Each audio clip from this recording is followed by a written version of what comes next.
Opo. Napanood ko din po yun. Pinapanood ko nga lagi. May batch na ako.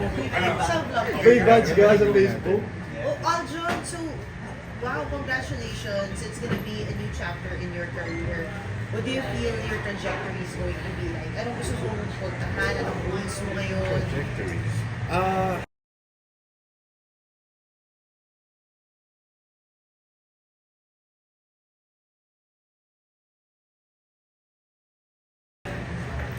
grabe, na-excite lang po ako. Pero syempre, medyo kinakabahan kasi 7 years, almost 8 years po ako from ABS-CBN. Ngayon feeling ko kumakawala ako sa tahanin ko. Pero excited po ako sa possibilities. Gusto ko pong matry, hindi lang sa pag-arte. Gusto ko pong mag-try ng pagbabalik sa paggawa ng documentaries. Wow. So, nandun yung puso mo sa mga doc. Pero mga topic ang gusto Opo, mo. actually, 3 years ago, gumawa na po ako ng mga docus. Nakatatlo na po ako. Pero hindi lang po siya natuloy. Ang nagawa ko po sa amin nun, baha sa Macabebe, Pampanga. Even, before pa pumunta po yung flood control, yung Ghost Project. Kasi yung bahay niyo, di ba? Opo. Diba? Po kami Kamusta sa... na? Kamusta na yung Ay, ngayon po, ano pa rin po. Gano'ng katagal na Pinaba. Gano'ng katagal na Ang naaalala ko po, since last year pa, early 2025, hindi na po nawala yung tubig sa likod ng bahay Pero, ko. pero ngayon super baha kayo. Yung bagyo, anong bagyo yun? Anong bagyo nga ba yun? Mga July po yun last year, hindi ko nakalimutan ko yung pangalan. Pero So, plano ba tapusin yung document or ilabas pa yung document tungkol sa bahasa? gusto ko pong ituloy yung topic na yun. Pero gusto ko din pong gumawa ng bagong istorya. Anong mga meron ka na bang ideas na share kung ano, kahit hindi mo i-spoil, mga topics? Kasi yung mga nagawa ko po before, puro mabibigat. Pero gusto ko din naman gumawa na medyo light naman ngayon.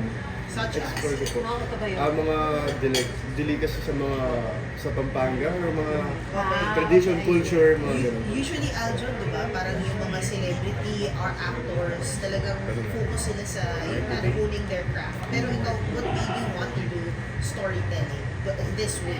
Like, sa through documentaries? High school po ako, nag-ano na po ako, TV broadcasting sa school. Nakikipag-compete po kami nun sa iba't ibang clusters, division. Feeling ko doon po nagsimula yung curiosity ko sa pagbibigay ng balita, sa paggawa ng stories. Feeling ko kahit anong iwas ko minsan, doon pa din ako bumabalik. Parang totoo pala yun. Feeling ko, ewan ko kung calling ko ba siya o ano. So, hindi ka mga news anchor, ganyan. Why not? Kung saan po ako dalhin. Pero Alden, bakit instead of journal or mass comm or communication arts, but business ang kinuha mong course? Paano nga ba? Kasi po, nasa industriya na po ako ng pag-aarte, ng entertainment So, industry. ito yung training ground. Opo. Gusto ko naman pong kumuha ng iba na magagamit ko in the future. Gusto ko pong mag-business someday. Pero sa ngayon, hindi ko pa po alam kung ano man yun. Pero natututo ko ngayon kasi nag-OJT ako sa office nila Tito Boy. Meron silang dinedevelop ngayon na perfumery, mga supplements. Na-involve po ako dun sa process na yun. So may mga natutunan So, na. na-enjoy mo yun. Opo. Pero Aljo, no, isa ka sa mga nagbablog na kinagigiliwan ka kasi very open ka, very true, no? Walang sugar coating, no? Follower mo yan. Kami ni Nabanggit Jeff. nga po Oo nga. yan. Nakakatuwa kasi pati yung piniplex mo, pati yung pagbuboost mo, o ihahatid ka ng brother. May kotse naman yung brother, pwede nga kasi yung mga iba, baka hiramin na lang yung kotse ng brother nila, di ba?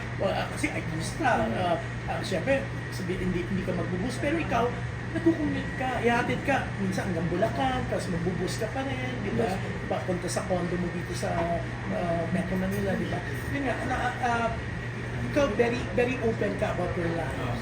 Salamat. Even yung mga kusa, mga ganun, everything. Natutuwa ako kasi alam niya yung mga... Ang tanong ni Jun, may premyo ka ba raw sa mga nakaka-upload sa...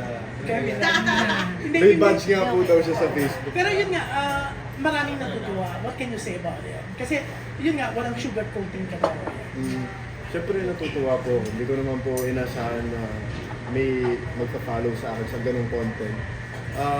Nanggaling lang po ako sa gusto kong makita ko ng mga followers ko, ng mga fans ko, Ng mga kalalabs mo. ng mga kalalabs ko. Tapos parang nag-explore ako ng mga pwede kong content na ilabas hanggang sa yun yung nagustuhan nila. Nag-stick ako doon yung pag-voice over. So gusto nila yung pag-voice over ko. Pero Aljon, may gusto kami itanong. Kasi syempre, pag follower ka ng vlog mo, nakikita namin. May tanong lang kasi, okay, sana open ka, okay lang. Yes. O kasi parang hindi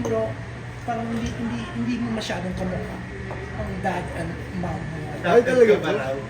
Adapted ka rin ba? Ngayon ko lang po narinig yan. May mga iba nagtatanong kasi, Talaga po? Hindi po ako adapted. Opo. or baka naman nagluta ka kasi, kaya Pero Ano ka pinaglihi? pinaglay po ako sa itlog tsaka te. really? Pero nakikita ko naman ng resemblance ko sa tatay ko. Oo. Baka pagtanda mo, yun, Tumanda lang nakita mo. talaga. Tapos yung nanay ko, nakikita ko naman. Gano'n ka proud na ipinapakita mo yung simpleng pamumuhay mo bilang isang celebrity. Kumbaga binabasag mo yung yung mga iniisip ng tao na glamoroso lahat, kailangan ganito, kailangan mag-flex ka. Very natural lang po sa akin, hindi po ako nahihirapan. Dati kasi nag-try din ako na parang, ayun nga, Ma-pressure ganyan. na dapat sumabay ako sa buhay ng artista, ganun. Pero nung Pero hindi. pinakita ko, mas malaya ako, mas natural, mas simple. Pwede mo At gawin anything. maraming nakaka-relate. Doon ako natutuwa. Oo, although I'm really social, pero hindi ako masyadong kakarelate. Pero natutuwa ako. Thank you po. Hindi, pero honestly, yun nga, sabi mo kanina almost 8 years ka in showbiz, di ba? Sa ABS po. Oo. So, kasi yung iba tinatawag, wala, hindi mo na siya nakabili pa ng car, hindi siya, ang priority mo is pagtulong sa pamilya.